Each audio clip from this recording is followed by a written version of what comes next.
Treasure hunters, welcome to today's show. I'm actually going to put out two videos today, but in this video I wanted to go back to the first Q&A.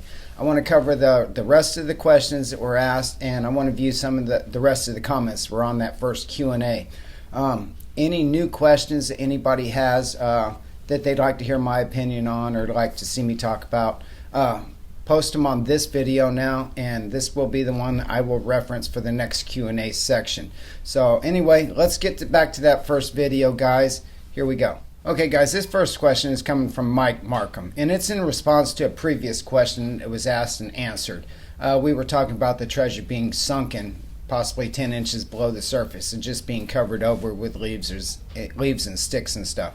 But Mike asked if the TC is exposed to rain and snow. The guy that said the TC was in a 10-inch hole, well, to me that sounds deep enough. You know, and then he goes on to make a very interesting point in this. In a national forest, there's a digging rule. You can dig up to 6 inches without breaking the law. So he goes on to say if the TC is buried 6 inches with just the lid exposed, and that is very high possibility.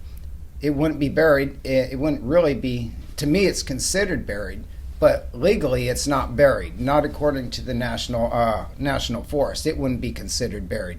This is a very good question to bring up, or a very good point to bring up. The only thing that would be exposed would be the lid. But after 8 years, the weight of the chest, it might have sunken a couple inches by now. This is why we turn a log over, because what you're supposed to see is the lid of the treasure chest. I think that's what it's saying. That's very possible. You know, he might have done that. He might have set something on top of it. But like I said before in one of the questions, a log doesn't have to be like a fallen piece of tree limb or a tree trunk or anything like that. Log is actually defined as something heavy. I'm not saying it's not a log, rolling a log over, because he does talk about rolling a log over, but it could possibly be there is something placed on top of it, and it could very well just be 6 inches. And that's bringing me to this next question, which I thought was very interesting.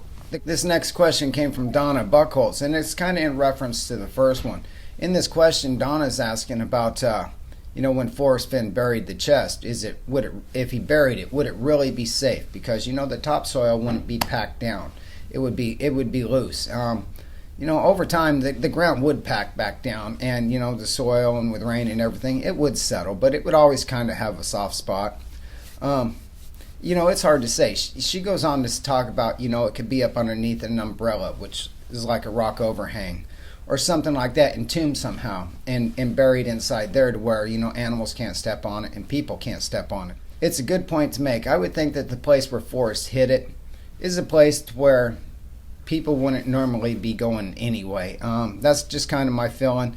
And if you are a treasure hunter and you're in this area, well, you got there for a reason, so you already know what you're looking for anyway. I don't think, he says it won't be happened upon, and I don't think, even if you are just walking through it, you step on loose spots in the ground all the time, soft spots, grass, different things like that. Would you notice?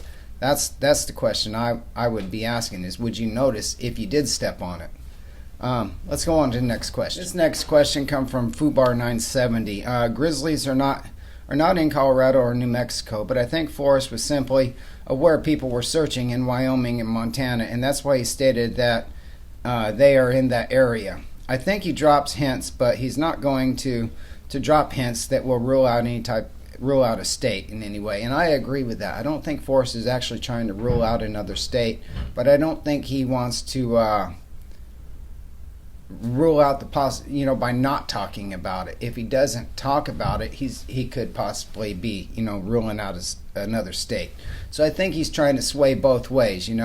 People are talking about grizzly bears and people are worried about grizzly bears, so he's going to give you his advice on if you encounter a grizzly bear. So that's just another thing to think about, guys. This next question comes from Denise Bagley.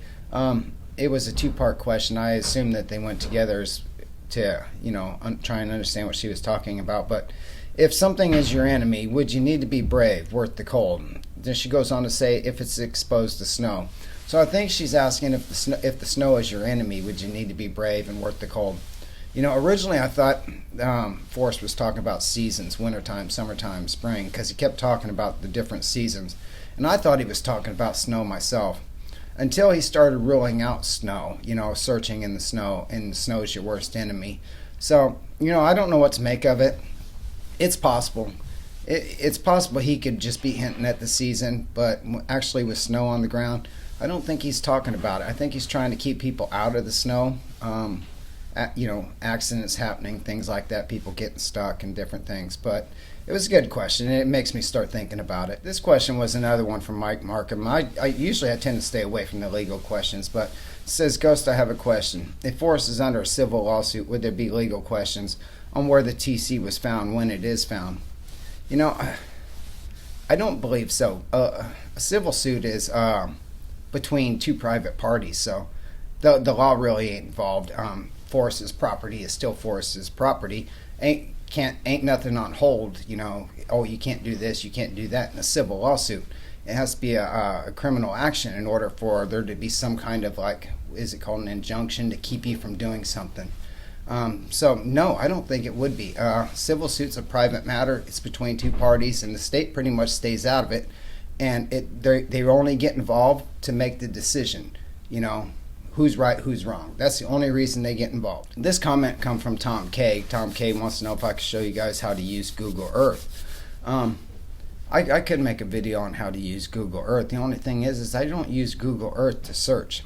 I don't think the palm is intended that way. I know a lot of people are taking the palm. They think that they can go out, boots on the ground, read the palm, and walk location to location. I don't think it works that way. To me, it's not instructions to following Google Earth or instructions to following a ground formation or anything when you're out boots on the ground. To me, the palm is instructions to a map, and I think you have to have the map. And when you read the palm, you look at the map, you compare that with Google Earth, and that's how you find your spot. Well, that was pretty much it for that first Q&A, guys. That was all the questions, and that was all the comments. I've covered them all through this video and a couple other videos. But I want to thank everybody for watching today. If you haven't yet liked and subscribed, please do so.